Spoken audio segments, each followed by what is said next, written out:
श्री सच्चिदानंद सद्गुरु साईनाथ महाराज की जय। सद्गुरु श्री साईनाथुनि शरद बाबू जी की जय।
श्री सच्चिदानंद सद्गुरु साईनाथ महाराज की जय।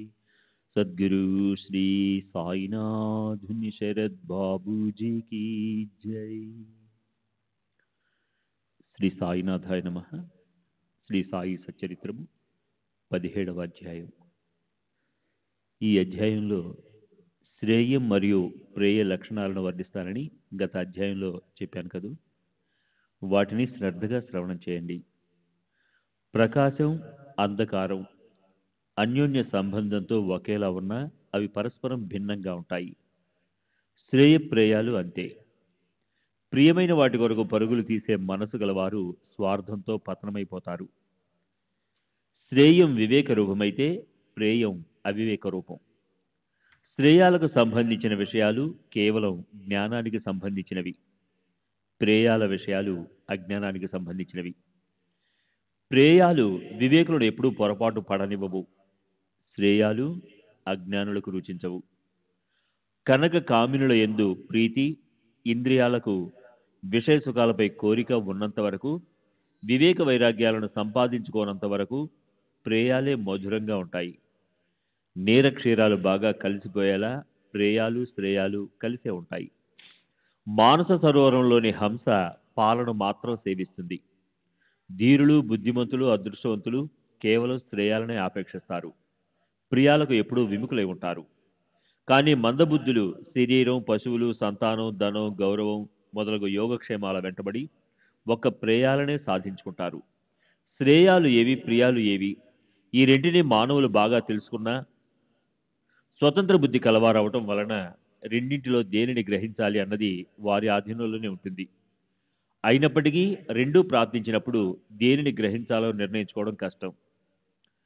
ప్రేయం మందబుద్ధులను జయించి వారిని ఆలింగనం చేసుకుంటుంది. నీరు కలిసిన పాలన నుండి పాలను మాత్రమే గ్రహించే హంసల ప్రేయాన్ని వదిలి శ్రేయాన్నే స్వీకరించాలి. ఇదే పురుషార్థం. శ్రేయం మరియు ప్రేయం ఈ రెండు మానవుల స్వాధీనంలో ఉన్న వివేకహీనులు, మందబుద్ధులు వారిని తెలుసుకునే సమర్థులు కారు. ముందుగా శ్రేయం దేనిలో ఉంది అని నిశ్చయంగా తెలుసుకోవాలి. ఆ తర్వాత ఏవైనా ప్రతిబంధకాలు కలిగితే వారిని పూర్తిగా తొలగించుకోవచ్చు. ఇక్కడే పురుషార్థాలు కళ్ళెదుట గట్టిగా నిలబడతాయి కనుక బుద్ధితో బాగా నిశ్చయించుకుని శ్రేయాల కొరకే పోరాడాలి. ప్రపంచం యొక్క చక్ర భ్రమణం అంతుపట్టనిది. అహర్నిశలు ఆగకుండా తిరుగుతూనే ఉంటుంది. భయంకరము, నివారించడానికి వీలు కానిది ఆధ్యాత్మికాది మూడు తాపాలను మానవులు సహిస్తారు. దానివలన అత్యధికమైన దుఃఖాలను సహిస్తూ విసిగిపోయి వానిని తొలగించుకోవడానికి సుఖకరమైన సాధనాలను వెతుకుతారు.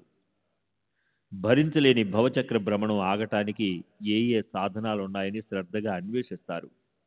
గొప్ప భాగ్యం వలన ఇటువంటి బుద్ధి పుట్టినప్పుడు పురుషార్థత ఉదయిస్తుంది. అప్పుడు తమ స్వార్థం కొరకు సాధనోపాయాలను కనిపెడతారు. అనాది అవిద్య లేక మాయ ముత్యపు చెప్పులోని వెండి, ఎండమావులలోని నీరు వలె వ్యర్థం. అభాసరూపమైన మాయ గొప్ప అంతరాయం. దీనిని నశింపచేయాలి. స్వప్నంలో బంగారపు వడగళ్ల వాన పడుతుంది. అవసరానికి పనికొస్తుందని అత్యంత శ్రమతో వారిని మూటగట్టుకునే ప్రయత్నం చేస్తే మెలకు రాగానే అవి మాయమైపోతాయి. కనిపించే వారిని, కనిపించని వారిని అనుభవించాలన్న భోగలాలస, ఆశ, తృష్ణ మరియు కోరికలు ఇవన్నీ ఎప్పుడూ ప్రతిబంధకాలని తెలుసుకోవాలి. ముందు వీరిని సమూలంగా ఓడబెరకాలి. సూర్యకాంతితో చూడలేని దానిని, బుద్ధికి అందని దానిని, వేదశృతులకు అందుబట్టని దానిని గురువు తమ చేత్తో చూపిస్తారు. కామక్రోధాలని ఈ రెండు మనోవృత్తులు జ్ఞానప్రాప్తిని కలుగనీయవు. పైగా శ్రవణ, మనన సమాధులను వెంటనే భంగం చేస్తాయి. దీపం కర్పూరంతో సమాగమం అయితే పరస్పరం ఒకదానిని మరొకదానితో తోసేయటం సాధ్యమా? ఆ రెండు కలవటమే తడువుగా కర్పూరం దీపమై వెలుగుతుంది. శృతి స్మృతులందు అవిహితమని చెప్పిన దుష్కర్మలలో అనవరతం మునిగి ఉండి విహితావిహిత కర్మలను తెలుసుకోలేని వ్యక్తి శాస్త్రజ్ఞాని అయితే మాత్రం ఏం ప్రయోజనం? అట్లే అంతఃకరణంలోని కలవరం కారణంగా ఎప్పుడూ అశాంతిగా ఉండేవారు, ఇంద్రియ లోలత్వం వలన మనసులో ఆందోళన పడేవారు జ్ఞానంలో పరిపూర్ణులు కాలేరు.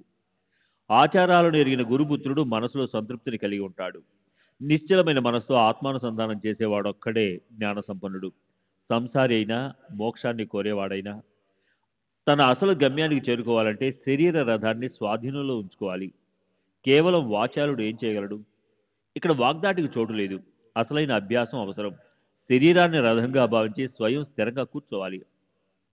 శరీరం అనే రథంలో తన బుద్ధిని సారథిగా చేసి దానిలో యజమాని స్వయంగా స్థిరమైన మనసుతో కూర్చోవాలి. విషయాలు పరుగులు తీసే మార్గాలను అధిగమించడానికి బుద్ధిని సారథిగా నియమించి ఉశృంఖలంగా ఉన్న దశేంద్రియాలనే గుర్రాలను మనస్సు అనే పగ్గంతో స్వాధీనంలోనికి తెచ్చుకోవాలి. ఈ పగ్గం స్వేచ్ఛగా పరిగెత్తే గుర్రాలను అదుపులో ఉంచుతుంది. కనుక దీనిని సారథి చెదిగించి నీవు స్వస్థ చిత్తంతో కూర్చో. సారథి కుశలుడు, నిపుణుడు అయితేనే గుర్రాలు బాగా పరిగెత్తుతాయి. కానీ బలహీనమైన మనసు అనే పగ్గానికి ఇంద్రియాలనే గుర్రాలు అదుపులో ఉండవు. వివేకంతో ఉన్న బుద్ధి యొక్క సారథ్యం ఉండి మనోనిగ్రహము, ఏకాగ్ర చిత్తం ఉన్నవారికే పరమపద ప్రాప్తి. ఇతరులు మార్గంలో అలసిపోవడమే. మనసు ఎప్పుడు చెడుగా ఉన్నవారికి శాంతి ఉండదు. వారికి పరమాత్మ ప్రాప్తి కలగదు. జనన మరణాల చక్రం తప్పదు. ఇటువంటి గొప్ప పరమపద ప్రాప్తి స్వయం ప్రకటమైనప్పుడు ఇది నిజంగా ఎక్కడుంది అని మనసులోని సంశయం దూరం అవుతుంది. ఇక్కడ వాదోపవాదాలు పనికిరావు. పరమేశ్వరుని అనుగ్రహంతోనే ఆత్మ యొక్క స్థానం తెలుస్తుంది. ఇతర వాదాలు వ్యర్థం. తర్కంలోని చాతుర్యం ఇక్కడ పనికిరాదు. తర్కం చేసే వారి మతి కుంటుపడుతుంది. అమాయకులైన భావికులే సిద్ధిని పొందగలరు. ఇదే ఇక్కడ విశేషం. ఉత్తమమైన సమ్యక్ జ్ఞానానికి కారణమైన ఆ గతి వేరు, ఆ బుద్ధి కూడా వేరుగా ఉంటుంది. ఉత్తమమైన జ్ఞానాన్ని ప్రసాదించే ఆగమాలను ఎరిగిన వారు వేరుగానే ఉంటారు. అమూల్యమైన శరీరం వృధాగా పాడైపోతూ ఉంది. ధనకాంక్ష మధ్యాహ్నపు నీడ వంటిదని మరియు హరి యొక్క మాయ దుర్గమమని తెలుసుకుని సత్పురుషుల చరణాలను ఆశ్రయించాలి. సత్పురుషులు భవసాగరాన్ని దాటించే నౌకలు. నీవు వానిలో ఒక ప్రయాణికుడు కావాలి. వారు తప్ప తీరానికి చేర్చగల సమర్థులెవరు? వివేక వైరాగ్యాల జంటను మూటగట్టుకున్న వారు జడులైనా మూఢులైనా రాయి వంటి కఠినులైనా భవసాగరం దాటడం వారి కష్టం కాదు. భగవంతుని షడ్గుణ ఐశ్వర్యాలలో వైరాగ్యం వారి ప్రథమ ఐశ్వర్యం. అది మహాభాగ్యవంతులకు తప్ప ఇతరులకు దుర్లభం. విహిత కర్మలను చేయకపోతే చిత్తశుద్ధి జరగదు. చిత్తశుద్ధి లేక జ్ఞాన సంపాదన సంభవం కాదు. కనుక కర్మ ఒకటే జ్ఞాన ప్రాప్తికి మూల కారణమని తెలుసుకోవాలి. నిత్య నైమిత్తిక కర్మానుష్ఠానాల ద్వారానే మనోమాలిన్యాలు క్షాళనమవుతాయి. ఇలా పరిశుద్ధమైన అంతఃకరణలో వివేక వైరాగ్యాలు ఉత్పన్నమై శమదమాది సాధనా సంపత్తి లభించి ఈ శరీరమందే మోక్షప్రాప్తి కలుగుతుంది. ఫలాపేక్షను త్యజించి ఏకాగ్ర చిత్త యోగంతో గురువును అనన్యంగా శరణుజొచ్చు వారిని సద్గురువులు అక్కును చేర్చుకుంటారు. బాహ్య ప్రవృత్తి లేని భావికులు అనన్య భక్తులు జ్ఞానప్రాప్తితో ప్రజ్ఞావంతులవుతారు. ఇతర ఉపాయాలు పనికిరావు. జ్ఞానం లభించిన తరువాత అధర్మ మార్గాలను అనుసరించే వారు ఇహపరాలకు దూరమై క్రిందగాక పైనగాక త్రిశంకుల మధ్య వ్రేలాడతారు. జీవుల అజ్ఞాన ప్రాప్తియే వాస్తవంగా ప్రపంచ ప్రవృత్తి. ఆత్మజ్ఞాన ప్రాప్తితో ప్రపంచం నివృత్తి అవుతుంది. ఆత్మను తెలుసుకున్న వారు ఎల్లప్పుడూ అహంభావ రహితులై ఉంటారు. వారికి ప్రపంచంలోని ధర్మాధర్మాలు శుభాశుభాలు హితాహితాలు ఏమవసరం? తాను శరీరమే అన్న అహంభావం తొలగిపోయిన వెంటనే ప్రపంచ విషయాలందు నివృత్తి కలుగుతుంది. అదే జీవుని యొక్క పరమాత్మ స్థితి అని నిశ్చయంగా గ్రహించాలి. ప్రాపంచిక ప్రవృత్తి ఉన్నప్పుడు శత్రువులు మిత్రులు ఉంటారు.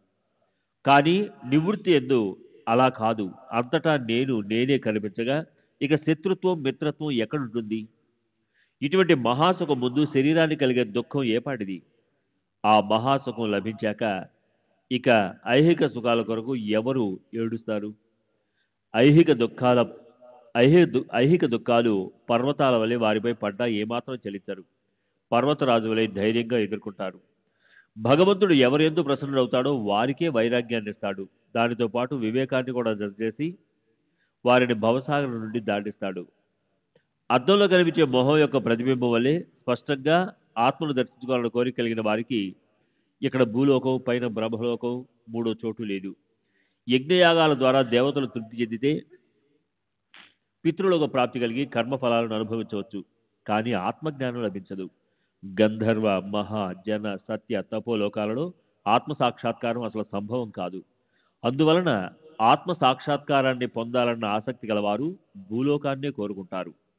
ఇక్కడ చిత్తశుద్ధి కలిగి బుద్ధి అద్దం వలె నిర్మలమై శుద్ధమైన ఆత్మస్వరూపం త్రిశుద్ధిగా ప్రతిబింబిస్తుంది. రెండవ స్థలమైన బ్రహ్మలోకంలో కూడా ఆత్మ సాక్షాత్కారం కలుగుతుంది. కానీ అక్కడ అనేక రకాల కష్టాలు అత్యంత ప్రయాసను కలిగిస్తాయి. మాయ పాము వలె లోపలి ప్రేమలను బయట సర్వాంగాలను పెనవేసి పిండేస్తుంటే దానిని ఆపగల సమర్థులెవరు? నీ జేబులో 50 రెట్లు రూపాయలుండగా నీ ఊరికే కూర్చుని చూస్తున్నావా? వారిని బయటికి తీయి చూద్దాం. బ్రహ్మ నీ జేబులోనే ఉన్నాడు అని బాబా తీయమని చెప్పగా ఆ గృహస్థుడు జేబులో నుండి నోట్ల కట్టను తీశాడు. దానిలో 10 రూపాయల నోట్లను 25 లెక్కబెట్టాడు.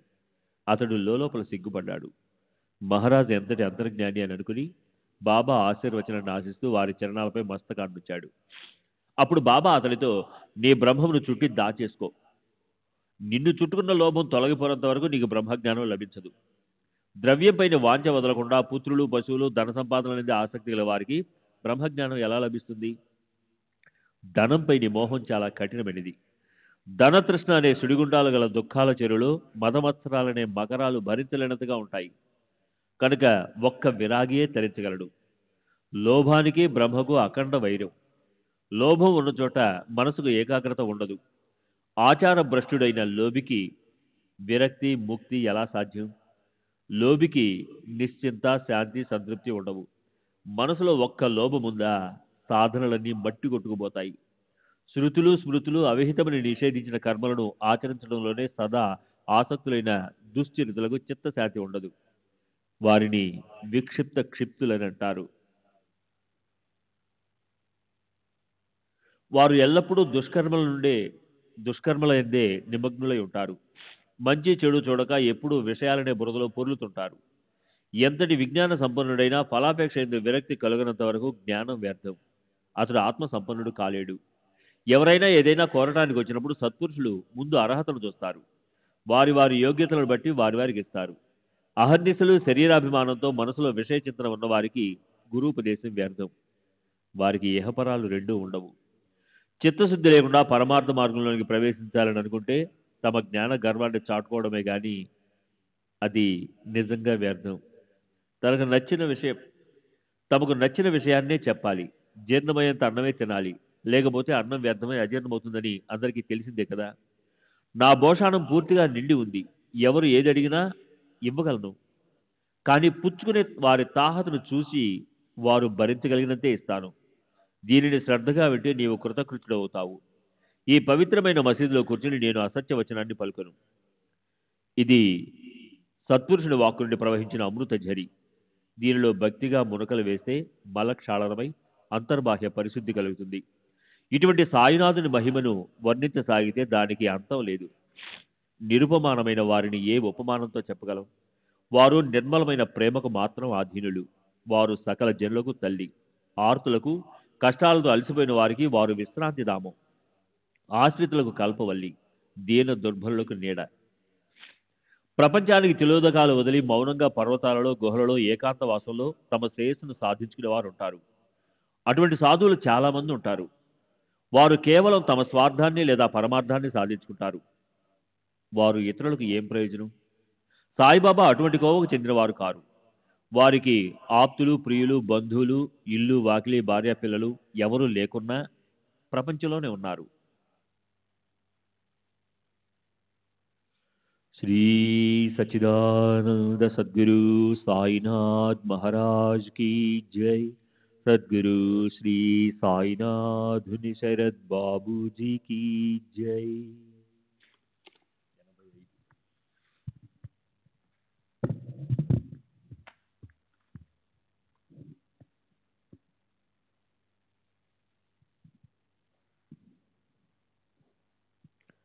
ఐదేళ్లలో కరతలా భిక్షను స్వీకరించి 24 గంటలు చెట్టు కిందే ఉంటూ తమకంటూ ఏమీ లేకున్నా ప్రపంచ వ్యవహారాలన్నిటినీ బోధించేవారు. తాము బ్రహ్మస్థితిలో ఉండి కూడా ప్రజల శ్రేయస్సు కొరకు శ్రమపడేవారు. మహాజ్ఞానులైన ఇటువంటి సత్పురుషులు జగత్తులో చాలా అరుదుగా ఉంటారు.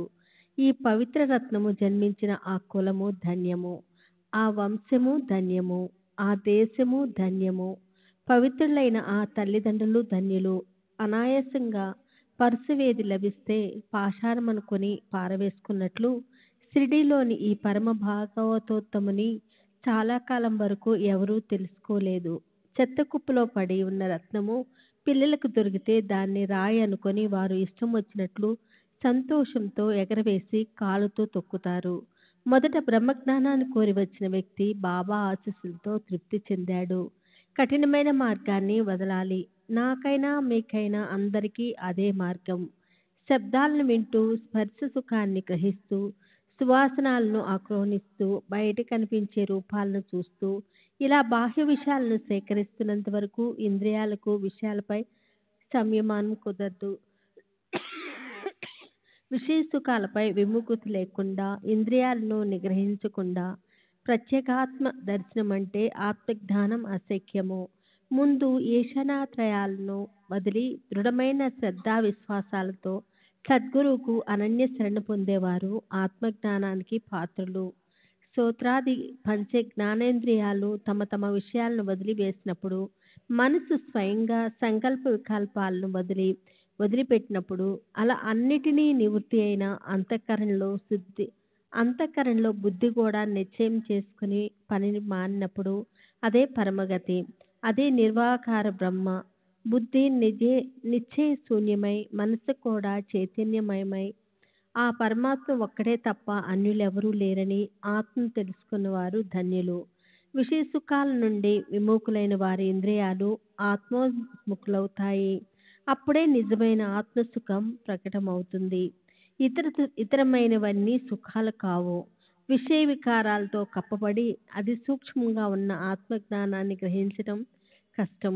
పరమానంద ప్రాప్తికి సరియైన సాధనాలను తెలుసుకోవడం అతి కఠినం. హిరణ్య గర్భ పదవి వరకు ఇహపర సుఖాలయందు విరక్తి కలిగిన వారే బ్రహ్మపదములకు అభిషిక్తులు. అట్టివారే ముక్తులని గ్రహించాలి.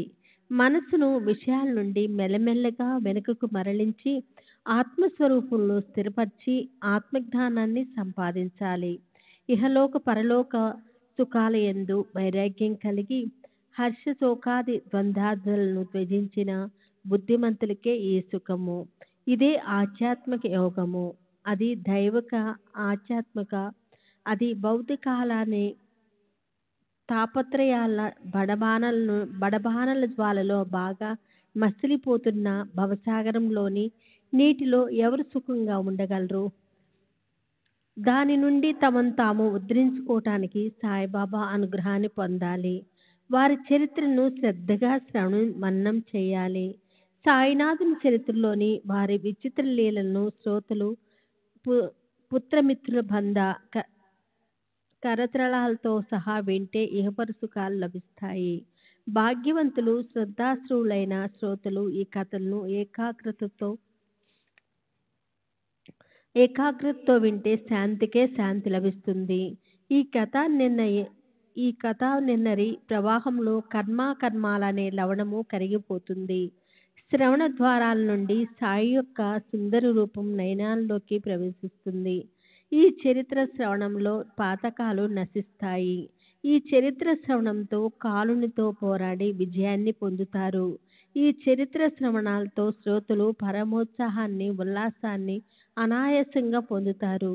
ఈ చరిత్ర శ్రవణంతో అంతఃకరణ పరిశుద్ధమవుతుంది. శ్రవణాలతో జనన మరణాలు వదిలిపోతాయి. శ్రవణంతో శ్రోతలు బ్రహ్మత్వాన్ని పొందుతారు. శ్రవణం కేవలం బ్రహ్మార్పణ బుద్ధితో చేయాలి. ఇలా సాయి సేవను కోరుకునే సేవకులు భక్తులను శ్రీ సాయిరాముడు నిష్కాములుగా చేసి వారి మనసుకు ఎల్లప్పుడూ విశ్రాంతి కలిగిస్తారు. శ్రోతలారా, అనుదినము ఈ గ్రంథంలోని ఒక అధ్యాయాన్ని అయినా అధ్యయనము లేదా శ్రవణము, మననము, నిధిధ్యాసనము మరియు పరిశీలన చేయండి. ఆనందో బ్రహ్మతే వ్యజనాత్ అని తైత్తరీయ ఉపనిషత్తులోని ఈ వచనము బాగా ప్రసిద్ధి చెందినది. శృతి సిద్ధాంతమైన ఈ వచనాన్ని బాబా తమ భక్తులకు తమ పద్ధతిలో బోధ చేశారు.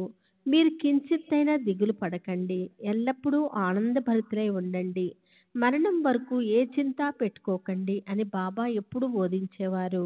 ఈ అధ్యాయం యొక్క ఉద్దేశము బ్రహ్మతత్వాన్ని నిర్ధారించడం. ఇది సాయికి శరణుజొచ్చిన వారిని భవసాగరాన్ని నుంచి తరింపు చేసే నౌక. బాబా పదే పదే భక్తులకు హితవచనాలను చెప్పి పరోపకారం చేస్తూ వారిని అనుసరిస్తూ తదనుసారం ప్రవర్తించేవారు. ఇది మంచి, ఇది చెడు అన్న ఈ అభిప్రాయ భేదాలు కేవలం వ్యక్తిగతం.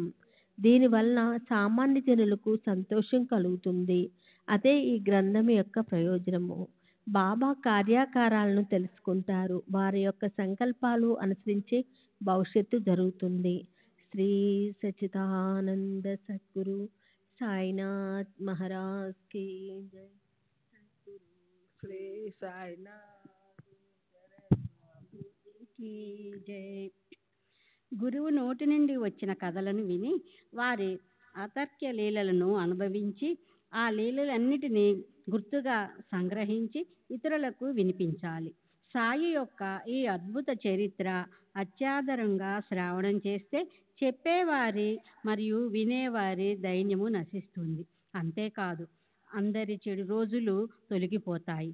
బాబా యొక్క అలౌకికమైన లీలలను గని ఏ అభాగ్యుడు చకితుడు అవడు. కేవలము వారి దర్శన మాత్రముతో సంతుష్టుడై వారి పాదాలలో లీనమైపోతాడు.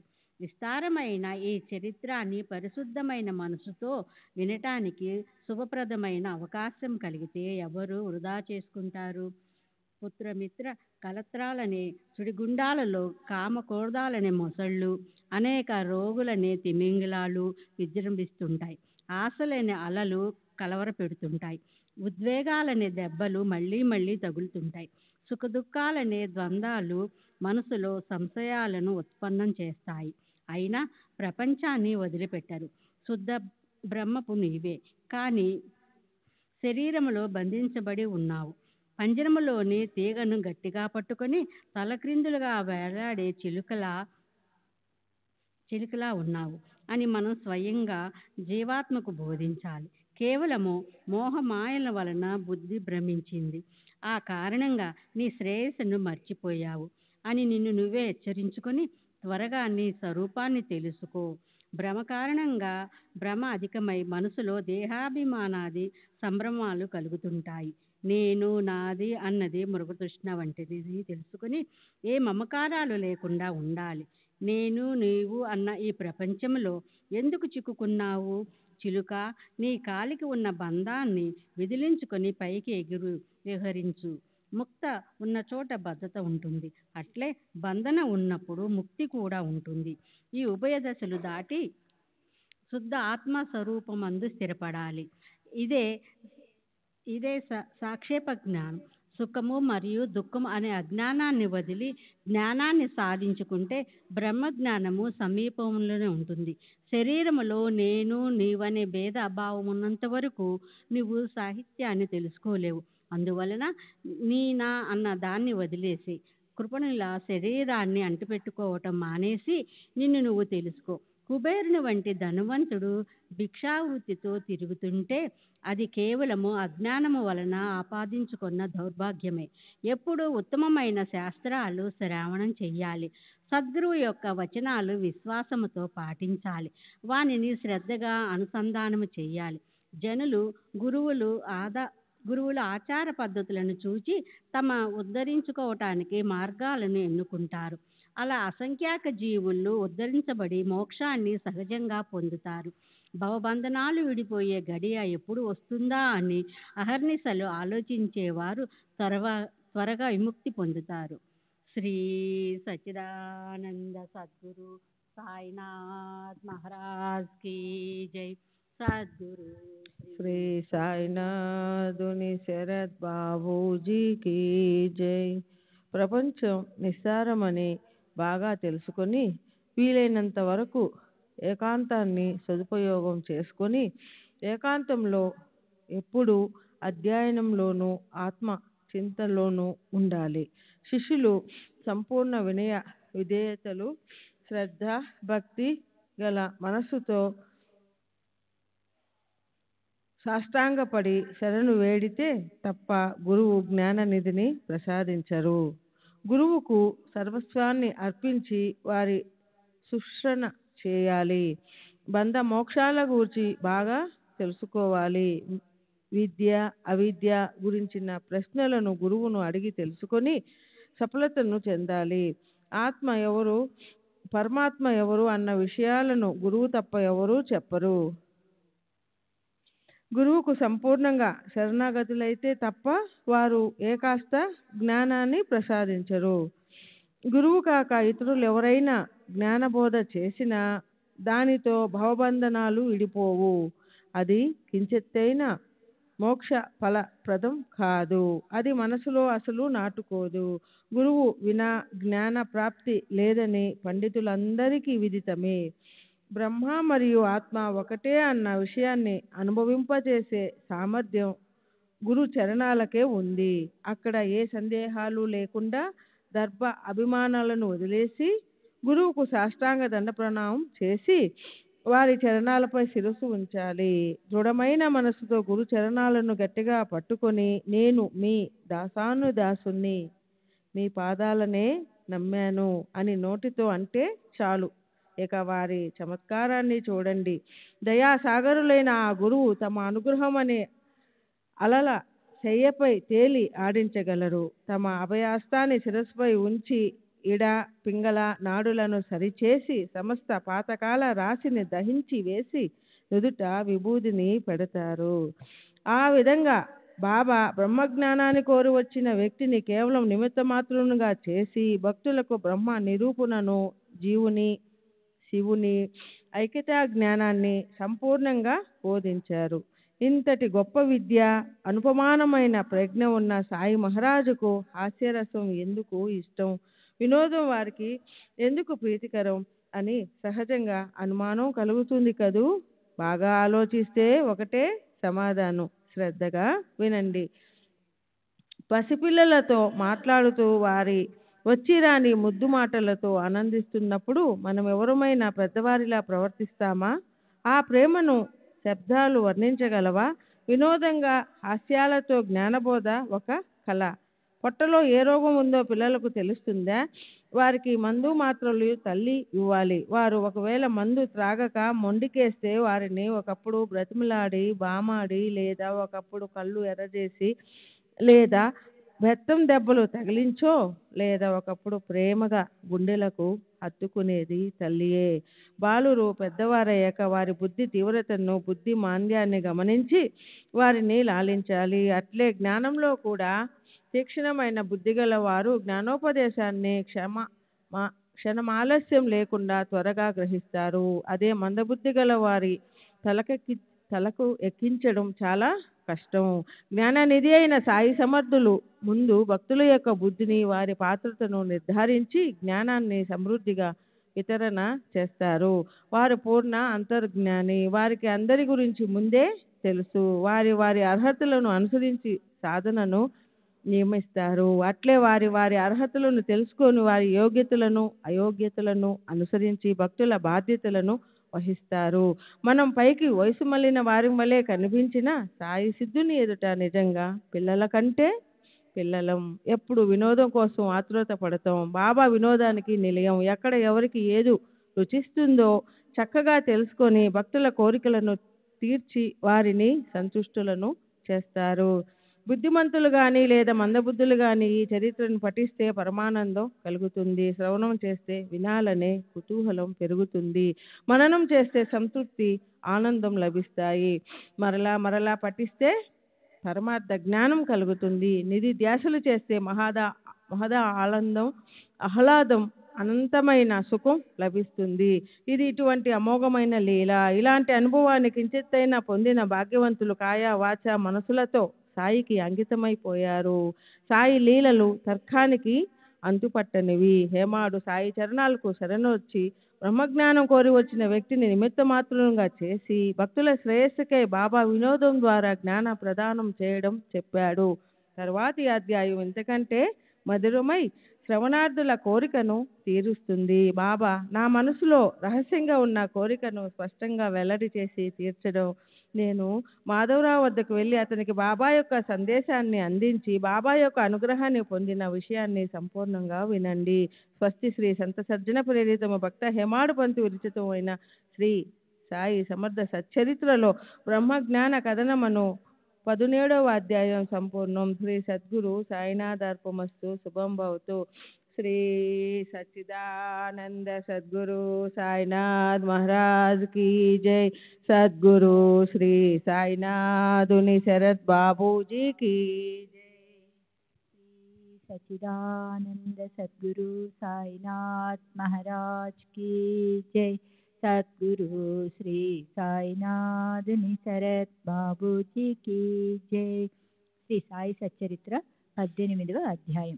శ్రీ గణేశాయ నమః. శ్రీ సరస్వత్యై నమః. శ్రీ గురుభ్యై నమః. శ్రీ కులదేవతాయై నమః. శ్రీ సీతారామచంద్రాభ్యాయ నమః. శ్రీ సద్గురు సాయినాథాయ నమః. పరమ సత్యము నిత్యము అయిన సద్గురుదేవ మీకు జయము జయము. మీరు భక్తులకు ఈ జహత్తు మిథ్య అన్న అనుభవాన్ని కలిగిస్తారు. మాయను మీ నియంత్రణ యందు ఉంచేదేవా మీకు జయము జయము. జయ జయ జయ జయ అనాద్యనంత. జయ జయ ద్వంద్వాతీత. జయ జయ నిర్వికార. ఆత్మస్వరూపాన్ని బోధించేది మీరు ఒక్కరే. స్నానం చేయాలని సాహరంలో మునిగిన సైందన ప్రతిమ మరలా బయటకు రాగలదా? ఇది ఎన్నటికీ సాధ్యం కాదు. మీ వద్ద కూడా అట్లే. ఏ బ్రహ్మను గూర్చి వేద శృతులు అహర్నిశలు చర్చిస్తాయో ఆ బ్రహ్మను మీరు భక్తులకు అప్రయాసంగా వ్రేలితో చూపిస్తారు. భాగ్యవశాత్తు మీ ఆశ్రయంలోకి వచ్చిన వారి ఎవరికైనా మనది పరులది అన్న సంకుచిత భావం ఉండదు. గత అధ్యాయంలో నోట్ల కట్టలో చుట్టి ఉన్న బ్రహ్మను ఆవిష్కరింపచేసి బ్రహ్మను కోరుకునే వారికి లోభం ప్రతిబంధకమని తెలిపిన పావన కథను వర్ణించడమైనది. ఇప్పుడు బాబా నన్ను అనుగ్రహించిన కథను శ్రోతలు శ్రద్ధగా శ్రవణం చేస్తే బాబా మార్గదర్శకత్వం మీకు అనుభవం అవుతుంది. ఈ మధుర వృత్తాంతాన్ని ఉన్నది ఉన్నట్లుగా చెబుతాను. శ్రోతలు తమ శ్రేయస్సు కొరకు స్వస్థ చిత్తంతో వినండి. శ్రోతలు శ్రద్ధగా ఉంటే వక్తకు ఉత్సాహం, అలా ఉభయులకు హృదయంలో ప్రేమ పొంగి ఆనందం కలుగుతుంది. సాయిబాబా ఏ మాత్రమైన భేదభావం లేకుండా భక్తుల అర్హతను బట్టి వారికి సరి అయిన మార్గాన్ని బోధించేవారు. గురువు బోధించిన ఉపదేశాన్ని ఇతరులకు తెలియజేస్తే గురువు వాణి నిష్ఫలమవుతుందని అనేకులు అనుకుంటారు. కానీ అది ఒట్టి కల్పన మాత్రమే, అర్థం లేని వ్యర్థ ప్రాలాపనలే. గురువులు ప్రత్యక్షంగానో కాక స్వప్నంలో ఉపదేశించిన విషయాన్ని కూడా అందరికీ తెలియజేస్తారు. దీనికి నిదర్శనం లేదనుకుంటారేమో. బుధకౌశిక ఋషి ప్రమాణం.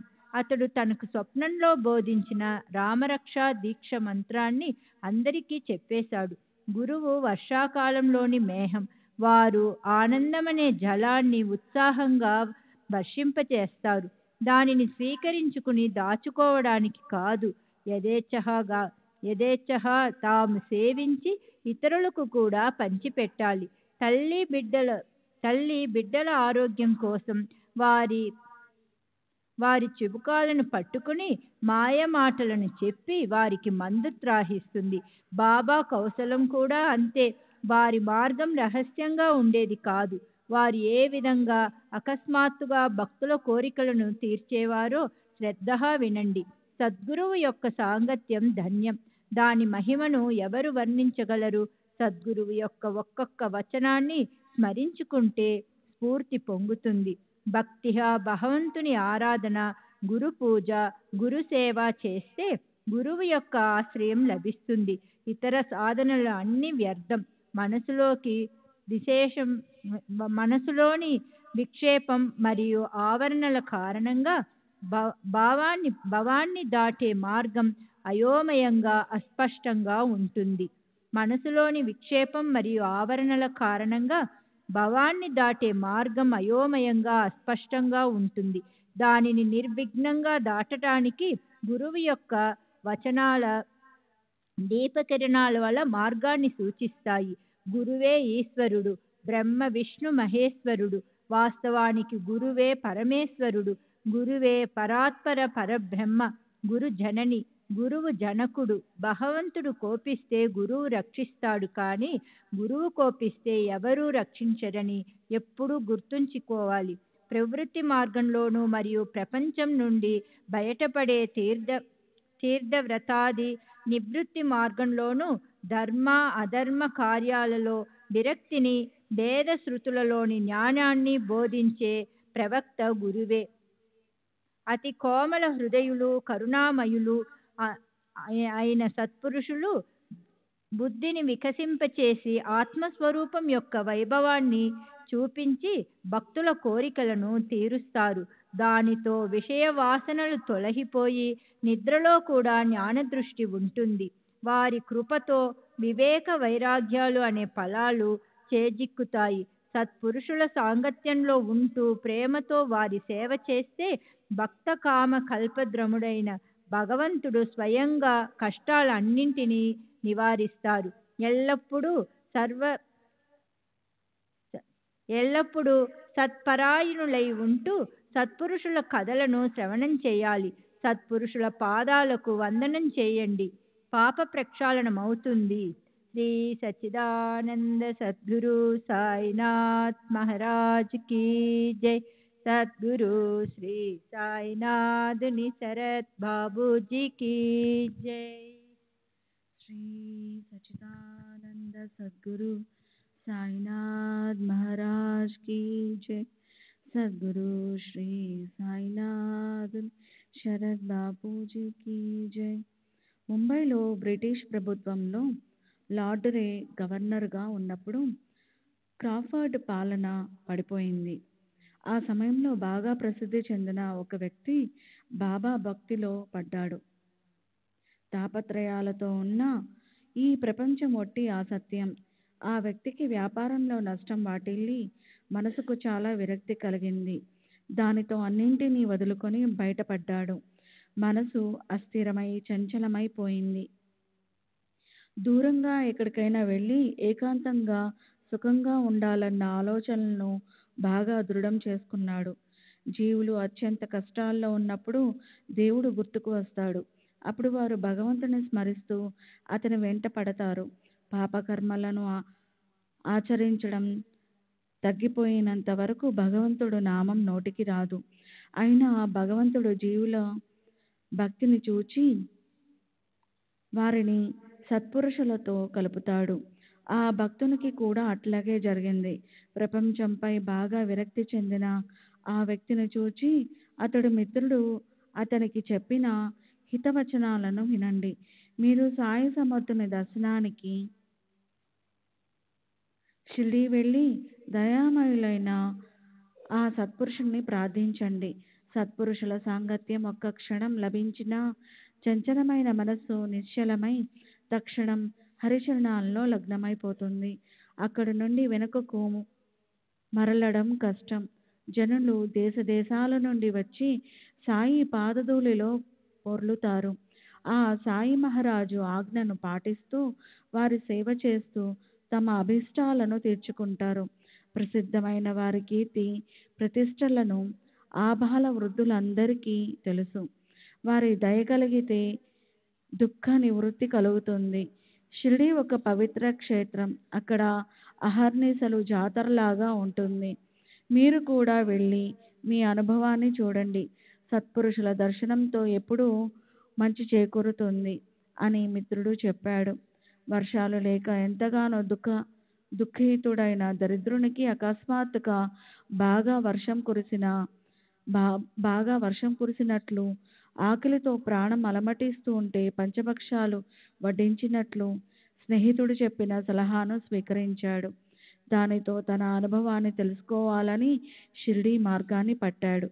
శ్రీ సచ్చిదానంద సద్గురు సాయినాథ్ మహారాజ్ కీ జై. సద్గురు శ్రీ సాయినాథుని శరణ్.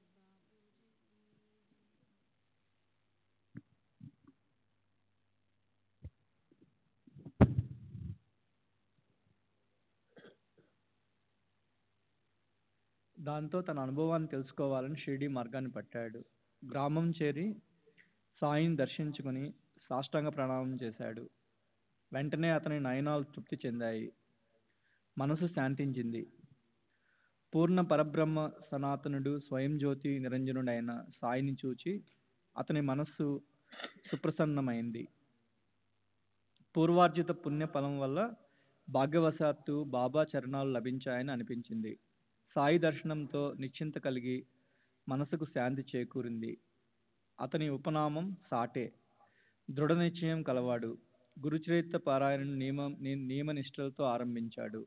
సప్తాహం సమాప్తి అయిన రాత్రి బాబా తమ చేతిలో గురుచరిత్ర గ్రంథాన్ని పట్టుకొని సాటేకు అర్థాన్ని తెలియచేస్తున్నట్లుగా దృష్టాంతాన్ని కలిగించారు. బాబా తమ ఆసనంలో కూర్చొని తమ ఎదుట సాటేను కూర్చుండబెట్టుకొని గురుచరిత్ర గ్రంథాన్ని పట్టుకొని వ్యాఖ్యానించసాగారు. బాబా అలా గ్రంథపారాయణ చేస్తూ పౌరాణికుని వలె వర్ణించడం, సాటే శ్రోత వలె నిశ్చల మనస్సుతో శ్రద్ధగా గురుకథను వినడం, దీని అర్థం ఏమిటని సాటే ఆలోచించసాగాడు. అతనికి చాలా ఆశ్చర్యం కలిగింది. ప్రేమతో అతని కంఠం గద్గదమైంది. అజ్ఞానాంధకారమనే తలగడను తలక్రింద వేసుకుని వాసనలనే పడకపై గుర్రు పెట్టేవారిని దయామయులైన సాయినాథులు మేల్కొల్పుతారు. సమయానికి నా వెన్ను తట్టి గురుచరిత్ర అనే అమృతాన్ని నాచే త్రాగించారు కదా కృపాలు అని తనకు కలిగిన దృష్టాంతంతో సాటే వెంటనే మేల్కొన్నాడు. జరిగిన ఆ వృత్తాంతానంతా కాకాసాహెబ్ దీక్షిత్ తెలియజేశాడు. దీని అర్థం నాకు బోధపడలేదు. అది సమర్థులకే తెలియాలి. బాబా మనసులో ఏమున్నదో తెలియదు కాకా వారిని అడగండి. నేను మరలా పారాయణ చేయాలా లేక సమాప్తి అయిందా అని మీరు వారి ఉద్దేశాన్ని తెలుసుకోండి. అప్పుడే నాకు మనశ్శాంతి అని చెప్పాడు. తగిన సమయం చూచి కాకా బాబాకు సాటే స్వప్నాన్ని తెలిపి, బాబా, ఈ దృష్టాంతంతో కాకాకు ఏమని తెలియజేశారు? సప్తాహం ఇంతటితో సమాప్తి చేయాలా లేక మరలా ఆరంభించాలా? దృష్టాంతం యొక్క అర్థాన్ని మీరు స్వయంగా వివరించి అతనికి మార్గాన్ని చూపించండి. సాటే గొప్ప భక్తి భావం ఉన్నవాడు. అతనిపై దయచూపి అతని కష్టాన్ని తొలగించండి. ఇదే మీ చరణాలకు నా విన్నపం అని చెప్పాడు. అప్పుడు బాబా మరొకసారి పారాయణ జరగని అని ఆజ్ఞాపించి, గురువు యొక్క ఈ గ్రంథాన్ని పఠిస్తే భక్తులు పవిత్రులు అవుతారు. ఈ గ్రంథాన్ని పారాయణ చేస్తే శుభం కలుగుతుంది. పరమేశ్వరుడు ప్రసన్నుడు అవుతాడు. భవబంధనాలు విడిపోతాయి అని చెప్పారు. వారు ఈ విషయాన్ని చెప్తున్నప్పుడు నేను బాబా పాదాలు పట్టుతున్నాను. నా మనసులో ఆశ్చర్యం కలిగి అనేక ఆలోచనలు లేచాయి. ఇదేమిటి బాబా, సాటేకు శ్రమ లేకుండానే ఫలితమా? 7 రోజుల్లోనే అతనికి ఫలితం లభించింది. నాది అనేక సంవత్సరాలది వ్యర్థమైపోయింది. 7 రోజుల్లో గురుచరిత్రను ఒక్కసారే పారాయణ చేశాడు. నేను 40 సంవత్సరాలుగా పారాయణ చేస్తున్నానే. ఆ విషయాన్ని అసలు ఆలోచనే లేదా? ఒకరికి 7 రోజుల్లో ఫలితం, మరొకరికి 7 ఏళ్ల పారాయణ నిష్ఫలమేనా? ఈ దయాగనులు ఎన్నడూ నాపై దయను కురిపిస్తారా అని నేను చాతక పశులా నిరీక్షిస్తున్నాను. ఈ సత్పురుషులు ప్రసన్నులై నాకు ఉపదేశాన్ని ఇచ్చి నా మనోభీష్టాన్ని తీర్చే రోజు ఎప్పుడు వస్తుంది అని అనుకున్నాను. సద్గురు సాయి భక్తవత్సలుడు చేసిన చమత్కారాన్ని చూడండి. నా మనసులోని ఆలోచనలను వెంటనే తెలుసుకున్నారు. శ్రీ సచ్చిదానంద సద్గురు సాయినాథ్ మహారాజ్ की जय. సద్గురు శ్రీ సాయినాథ్ శరత్ బాబూజీ की जय.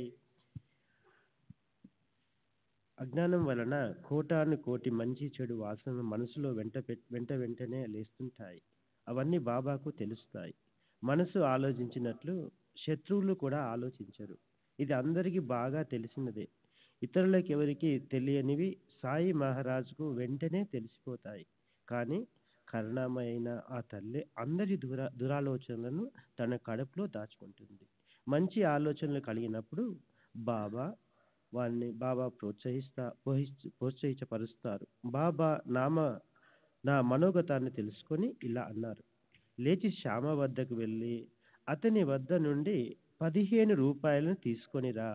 కాసేపు అతని దగ్గర కూర్చొని మాట్లాడి అతడు ఇచ్చిన దక్షిణను పుచ్చుకొని త్వరగా తిరిగిరా. సాయినాథునికి నాపై దయ కలిగి దక్షిణ నిమిత్తం ఇప్పుడే శ్యామ దగ్గరికి వెళ్ళి నా కొరకు రూపాయలను అడుగు అని చెప్పారు. అలా వారి ఆజ్ఞ అయ్యాక ఇక అక్కడ కూర్చునే సాహసం ఎవరికి ఉంటుంది? అలా కూర్చుంటే వారి ఆజ్ఞను ధిక్కరించినట్లే కదా. అందుచేత వారి అనుమతిని తీసుకొని లేచాను. వెంటనే బయలుదేరాను. మాధవరావు అప్పుడే స్నానం చేసి బయటకు వచ్చాడు. ఉతికిన పంచెను చుట్టుకొని కుచ్చిళ్లను సవరించుకుంటూ నోటితో నామస్మరణ చేస్తున్నాడు. మీరు మసీదు నుండి వచ్చినట్లుంది. మధ్యలో ఎలా వచ్చారు? ఏదో కలవరపడుతున్నట్టున్నారే. ఇవాళ ఒక్కరే వచ్చారేమిటి? రండి, కూర్చోండి. నేను ఇప్పుడే స్నానం చేసి పంచె కట్టుకుంటూ వస్తున్నాను. వెళ్ళి దేవుళ్లకు అభిషేకం చేసి వెంటనే వచ్చేస్తాను. మీరు తాంబూలం వేసుకునేలోగా నేను పూజా విధిని ముగించుకొని వస్తాను. మనం తాపిగా ముచ్చటించుకోవచ్చు అని చెప్పి మాధవరావు ఇంట్లోకి వెళ్ళాడు. అక్కడే కిటికీ పైన ఏకనాథ భాగవత గ్రంథం ఉంది. నేను దానిని చేతికి అందుకున్నాను. ఊరికే విప్పేసరికి సరిగ్గా నేను ఉదయం చదువుతూ మధ్యలోనే ఆపేసిన భాగం వచ్చింది. నాకు అత్యంత ఆశ్చర్యం కలిగింది. ఉదయం నేను చదవని భాగాన్ని బాబా ఇక్కడ పూర్తి చేయించి నియమాన్ని పాటింపచేశారు. నియమిత భాగాన్ని పూర్తిగా చదవకుండా మధ్యలో మానేసి ఆ స్థానం నుండి వెళ్ళకూడదు. ఇది నియమంగా చదవమంటే ఇప్పుడు చిన్న ఉపకథ గుర్తుకు వచ్చింది. దీన్ని వదిలిపెట్టకూడదు. ఏకనాథ భాగవతానికి సంబంధించి ఈ కథను శ్రోతలు శ్రద్ధగా వినండి. గురు భక్తి రసంతో నిన్న ఈ ఏకనాథ భాగవతాన్ని సాయి కృపకు పాత్రుడైన సీతారాం దీక్షితు నిత్యం పఠించేవాడు. జగత్తును ఉద్ధరించే నిమిత్తం నారాయణుడు బ్రహ్మ అనే భూమిలో భక్తి బీజాన్ని నాటగా అది నారదుడనే పొలంలో పంటకు వచ్చింది. ఆ పొలం యొక్క దశలక్షణాలు గల పంటను వ్యాస మహర్షి సంగ్రహపరిచాడు. శుక మహర్షి పరీక్షిత్తు అనే ఏకనాథ్ మహారాజు రసవత్తరమైన భోజనాన్ని పుష్కలంగా తయారు చేశాడు. భాగవతంలో ఏకదశ సంస్కరణ భక్తి ప్రేమాన ఆనందాలకు గని 32 అధ్యాయాలు ఉన్న బృందావనం వంటి ఈ గ్రంథాన్ని దీక్షిత్ నిత్యం చదివేవాడు. రోజు పగలు దానిని వ్యాఖ్యానించేవాడు. రాత్రిపూట భావార్థ రామాయణాన్ని చదివేవాడు. ఈ గ్రంథం కూడా గురువు ఆజ్ఞగా దీక్షితునకు ప్రామాణికమైనది. భక్తి రసామృతానికి సారము, జ్ఞానేశ్వరునికి రెండవ అవతారమైన ఈ భాగవత గ్రంథం మహారాష్ట్రకు ఏకనాథుడు చేసిన మహో ఉపకారం. దీక్షితు ప్రాతకాలం స్నానం చేసి నిత్యం నియమంగా సాయిబాబా పూజ, ఇతర దేవి దేవతార్చలయ్యాక నైవేద్యం విధానం చేసి తర్వాత నివేదించిన పాలు పలహారాన్ని శ్రోతతో పాటు తీసుకొని నిత్యక్రమానుసారం ఈ గ్రంథాన్ని శ్రద్ధగా చదివేవాడు. భాగవత్ పారాయణుడైన తుకారాం భండోరా అనే కొండపై ఏకాంతంగా దీన్ని సహస్ర పారాయణం చేశారు. దానిలోని మాధుర్యాన్ని ఎవరు వర్ణించగలరు? మహాప్రసాదికమైన ఈ దివ్య గ్రంథాన్ని నిష్ఠాపర దీక్షిత్ జీవుల ఉద్ధరణకై పఠించాలని సాయి సమర్థులు ఆజ్ఞాపించారు. భగవంతుని కోసం అరణ్యాలకు వెళ్ళవలసిన పని లేదు. ఏకాదశ సంవత్సరంలోని ఉద్ధవ గీతలోని భగవంతుడు ప్రకటనమవుతాడు. శ్రద్ధతో పారాయణ చేస్తే భగవత్ ప్రాప్తి నిశ్చయం. భారతంలోని కృష్ణాదులు సంవాదం కంటే ఇందులోనే కృష్ణోద్ధారం సంవాదన రసపూరితం. శ్రీకృష్ణుని ఉపదేశాలను ఏకనాథుడు ప్రేమపూరితంగా చెప్పాడు. ఇటువంటి ప్రసాదిక గ్రంథాన్ని మరియు జ్ఞానదేవుని భావార్థ దీపికను దయామయులైన సాయి సమర్థులు షిరిడిలో నిత్యం చదివించేవారు.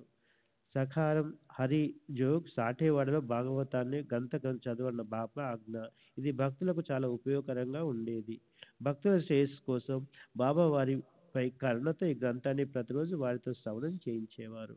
బాబా యొక్క అనుగ్రహ పద్ధతి అమోఘం. ఒక్కొక్కరికి ఒక్కో విధంగా ఉపదేశించేవారు. భక్తులు దగ్గరలో ఉన్న దేశాంతరాలు ఉన్న వారి హృదయం సన్నిహితంగా ఉండేవారు. శ్రీ సచిదానంద సద్గురు సాయినాథ్ మహారాజ్ కీ జై. సాయినాథ్ శరత్ బాబూజీకి జై. తామును మసీదులోనే కూర్చొని ఉన్న ఎవరికైనా ఏదైనా పని అప్పచెప్పితే వారికి తమ శక్తిని ప్రసాదించి ఆ కార్యాన్ని చేయించుకునేవారు. బాపు సాహెబ్ జోగుకు వాడాలో గ్రంథాన్ని పఠించమని చెప్పారు. దానిని అతడు నిత్యము నియమంగా చదివేవాడు. వినడానికి శ్రోతలు కూడా వచ్చేవారు. మధ్యాహ్న భోజనం తర్వాత జోగ్ రోజు బాబా వద్దకు వచ్చి వారి చరణాలకు నమస్కరించి విభూతిని తీసుకొని గ్రంథ పఠనకై వారి ఆజ్ఞను తీసుకునేవాడు. ఒకప్పుడు జ్ఞానేశ్వరుని, మరొకప్పుడు ఏకనాథ భాగవతాన్ని పఠించేవాడు. ఎంతో ఆనందంతో పారాయణ చేసి అర్థాలను విశ్లేషించి బాగా వ్యాఖ్యానించేవాడు. అలా బాబా అతనికి ఆజ్ఞ ఇచ్చిన తరువాత తమ దర్శనానికి వచ్చిన కొందరు భక్తులకు అది శ్రవణం చేయండని వెంటనే పంపించేవారు. ఒక్కోసారి సంక్షిప్తంగా ఒక కథలాగా చెప్పేవారు. వారిని శ్రోతలు తమ చెవులలో నింపుకునేవారు. ఇంతలో బాబా వెంటనే వాడాకు వెళ్ళి గ్రంథ శ్రవణం చేయండని చెప్పేవారు. శ్రోతలు భక్తిభావంతో వాడాకు వెళ్ళగా అక్కడ వారికి బాబా చెప్పిన కథే నడుస్తుండేది. అప్పుడు వారికి విషయం బాగా స్పష్టంగా పూర్తిగా అర్థమయ్యేది. జ్ఞానేశ్వరుని జ్ఞానేశ్వరి లేదా ఏకనాథ భాగవతం చదువుతున్నా బాబా చెప్పిన కథలనే వివరిస్తుంటే శ్రోతలకు చాలా విశిష్టంగా అనిపించేది. గ్రంథంలోని 1-2 భాగాలను చదవమని బాబా ఆదేశించకపోయినా జోగు అంతకుముందు బాబా చెప్పిన ప్రసంగానికి సరిపోయే కథను చదివేవాడు. భగవద్గీత, భాగవతము ఈ 2 ముఖ్య గ్రంథాలే భాగవత ధర్మానికి సారభూతం. జోగు వీటిని నిత్యం పఠించేవాడు. భావార్థ దీపిక అన్న పేరుతోనున్న గీత, జ్ఞానేశ్వరి టీకా మరియు ఏకనాథుని భాగవతంలోని ఏకాదశ స్కందము పరమార్థ నిరూపణకు ఆధారాలు. అలా నిత్య క్రమానుసారము భాగవత పఠన జరుగుతూ ఉంటే నేను కూడా ఎప్పుడూ పఠించేవాణ్ణి. కానీ ఆ రోజు అంతరాయం కలిగింది. ఒక కథను సగం చదివి భక్త సమూహం మసీదుకు బయలుదేరుతుంటే చదువుతూ ఉన్న గ్రంథాన్ని అక్కడ పెట్టి నేను కూడా అక్కడికి వారితో పరిగెత్తాను. నాకు బాబా వచనాలను వినాలన్న కోరిక కానీ బాబా సంకల్పం వేరే. భాగవత పఠనాన్ని వదిలి ఇతర కష్టాలు పడటం వారికి సమ్మతం కాదు. అందువలన నేను ఆ రోజు చదవవలసిన భాగాన్ని బాబా నాచే చదివించారేమోనని అనిపిస్తుంది.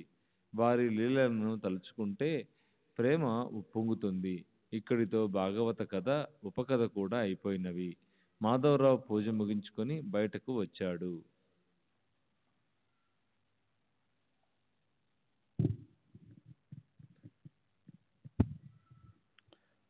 శ్యామ వద్ద నుండి 15 రూపాయలు దక్షిణ తీసుకుని రా అన్న బాబా ఆజ్ఞను నేను తీసుకొని వచ్చాను. నేను బాబా పాదసేవ చేస్తూ కూర్చుండగా అకస్మాత్తుగా నీవు స్మరణకు వచ్చావు. అంతే, లేచి శ్యామ వద్దకు వెళ్ళి దక్షిణ తీసుకురా, అతని ఇంట్లో కాసేపు కూర్చొని మీరు ఉభయులు పరస్పరం ముచ్చటించుకున్న తర్వాత తిరిగిరా అని బాబా చెప్పారు. మాధవరావు అది విని అత్యంత ఆశ్చర్యచకితుడయ్యాడు. రూపాయలకు బదులుగా నా నమస్కారాలే నా దక్షిణ అని అన్నాడు. సరే అలాగే అని అతని 15 నమస్కారాలను కొంగున మూట కట్టుకున్నాను. ఒక పని అయింది. ఇక అతనితో ముచ్చటించాలి కదా. అతనితో ఏం కబుర్లు చెప్తామో చెప్పి నా కుతూహలను తీర్చు. బాబా యొక్క పావన యశోగంగలో మునిగి మన పాపాలను నశింప చేసుకుందామని అన్నాను. మాధవరావు సరే కూర్చోండి, ఈ దేవుని లీల ఎటువంటిదో మీకంతా తెలుసు. కాసేపు విశ్రామంగా కూర్చోండి. ఇదిగో ఈ ఆకులు కాచు పుచ్చుకోండి. ఒక్కలు సున్నం డబ్బాలో ఉన్నాయి. తలపై టోపీ పెట్టుకొని నేను ఒక క్షణంలో వచ్చేస్తాను. సాయిబాబా యొక్క లీల అగాధం. నేను మీకు ఎంతని చెప్పను. షిరిడీ వచ్చినప్పటి నుండి మనం కొంచెం చూశామా. నేను కేవలం గ్రామవాసుని, మీరంతా పట్టణ వాస్తవ్యులు. అంతులేని వారి లీలలను మీ వద్ద నేను ఎలా వర్ణించను అని అంటూ మాధవరావు ఇంట్లోకి వెళ్ళి దేవునికి పత్రి పుష్పాలను సమర్పించి టోపీ పెట్టుకొని వెంటనే వచ్చి నా వద్ద కూర్చున్నాడు. తర్కానికి అందని ఈ దేవుని లీలలను, వారి కౌశల్యాన్ని ఎవరు తెలుసుకోగలరు? వారి లీలలకు అంతు లేదు. అవి విలక్షణమైనవి. మీరంతా గొప్ప విద్యావేత్తలు, ఒకరిని మించి ఒకరు జ్ఞానులు. తెలివిలేని గ్రామవాసుల పైన మాకు బాబా చరిత్ర ఎలా అర్థమవుతుంది? ఏ విషయాలైనా వారు స్వయంగా చెప్పలేరా? మా వద్దకు పంపించడం ఎందుకు? వారు చేసేది ఏమిటో వారికే తెలుసు. వారి ప్రవర్తన మానవుల వంటిది కాదు. ఇప్పుడు ఒక మంచి విషయం గుర్తుకొచ్చింది. ఆ విషయాన్ని చెప్పి సమయాన్ని సద్వినియోగం చేసుకుంటాను. ఇక్కడ ప్రత్యక్షంగా మా కళ్ళెదుట జరిగిన వృత్తాంతాన్ని చెబుతాను. ఎవరి మనసులో ఎటువంటి సంకల్పం ఉంటే దాన్ని అనుసరించి బాబా అలాగే సఫలీకృతం చేసేవారు. అప్పుడప్పుడు బాబా మనుషుల అంతు చూస్తారు. భక్తి ప్రేమలను బాగా పరీక్షించిన తర్వాత ఉపదేశాలను ఇచ్చేవారు అని చెబుతుండగా ఉపదేశం అన్న మాట చెవులలో పడగానే వెంటనే నా మనసులో విద్యుల్లత మెరిసినట్లుగా నాకు సాటయ్య యొక్క గురు చరిత్ర కథ గుర్తుకు వచ్చింది. మసీదులో చలించిన నా మనసును స్థిరపరచటానికి కదూ బాబా నన్ను శ్యామ వద్దకు పంపటం. బాబా చర్య విలక్షణం. మనసులో లేచిన ఆలోచనలను అణచివేశాను. కథాశ్రవణంలో ఇనుమడించిన కోరికను తీర్చుకుంటాను.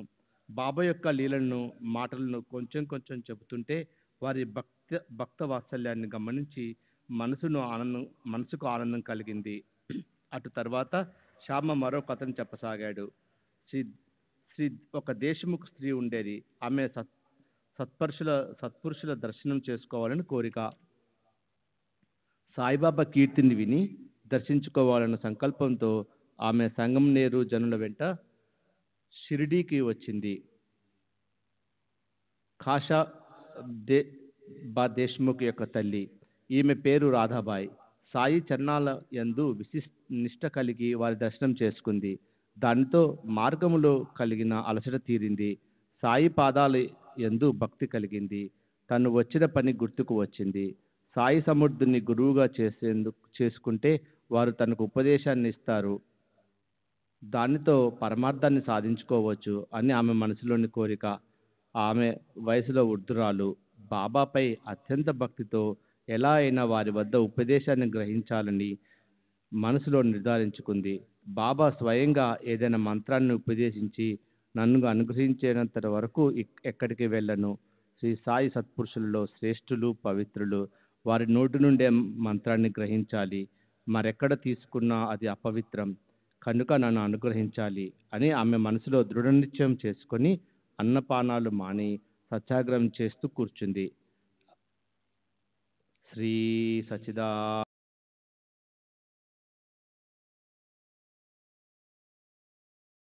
శ్రీ సాయినాథుని శరత్ బాబూజీకి జై.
श्री सच्चिदानंद सद्गुरु साईनाथ महाराज की जय.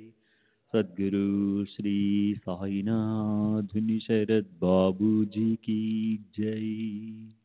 साई रहम नजर करना, बच्चों का पालन करना.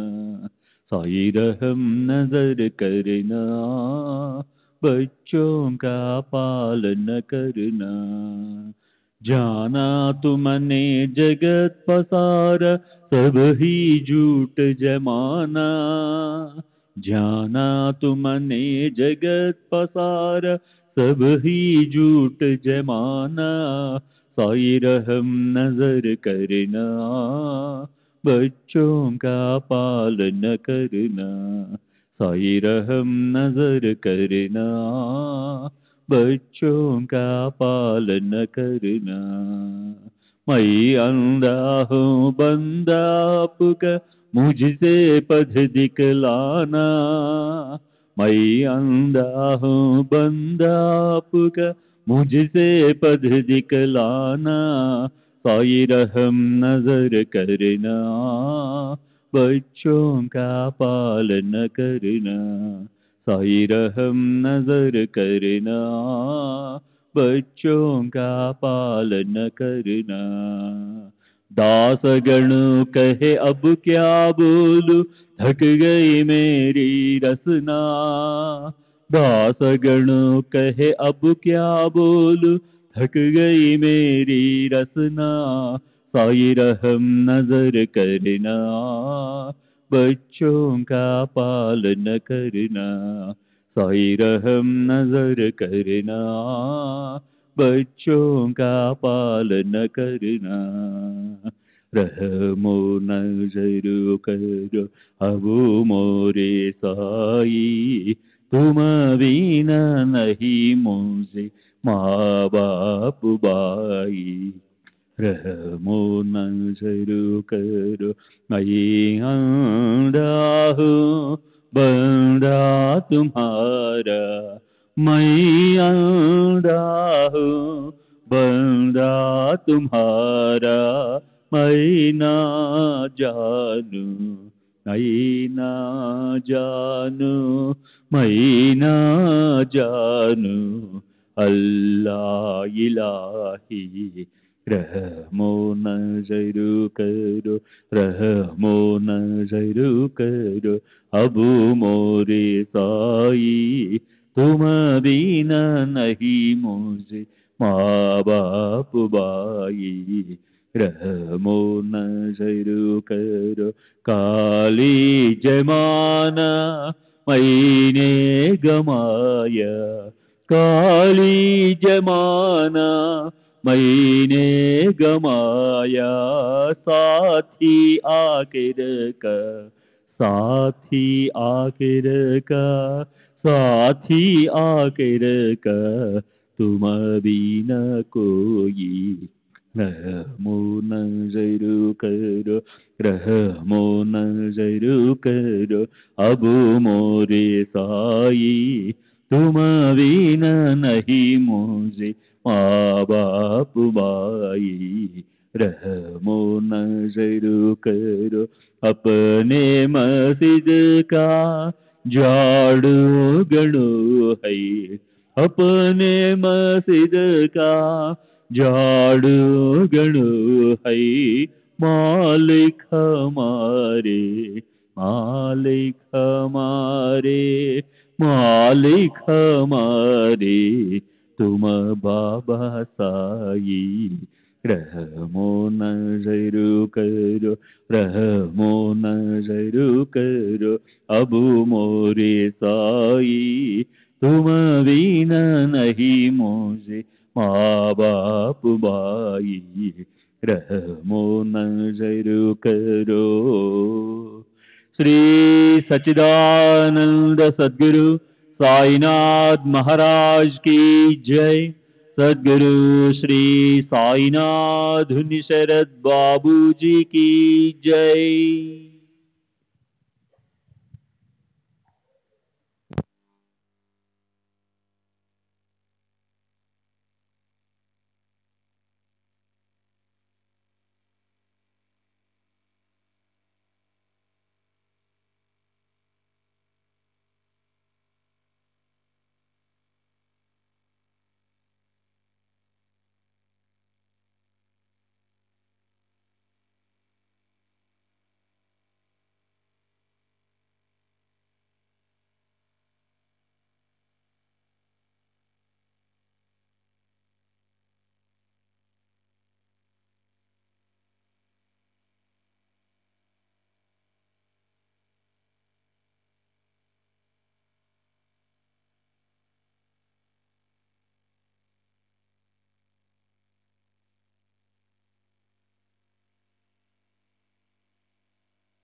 श्री सच्चिदानंद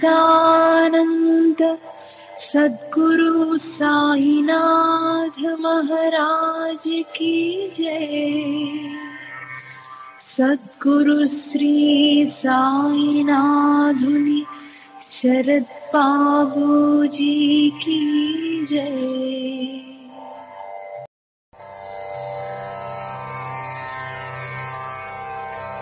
श्री सच्चिदानंद सद्गुरु साईनाथ महाराज की जय। सद्गुरु श्री साईनाथुनि शरद बाबू जी की जय।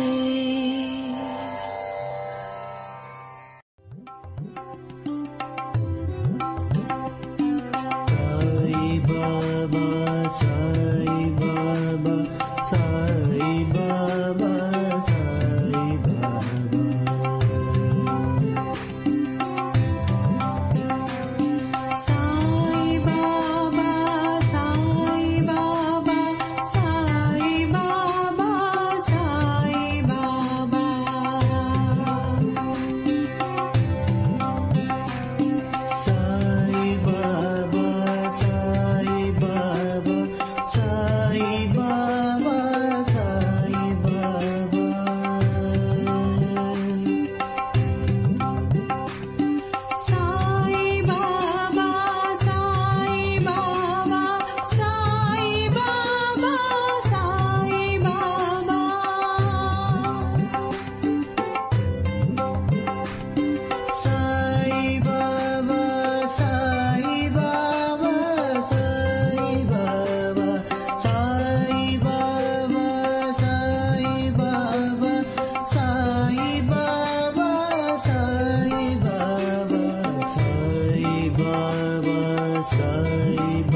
Sai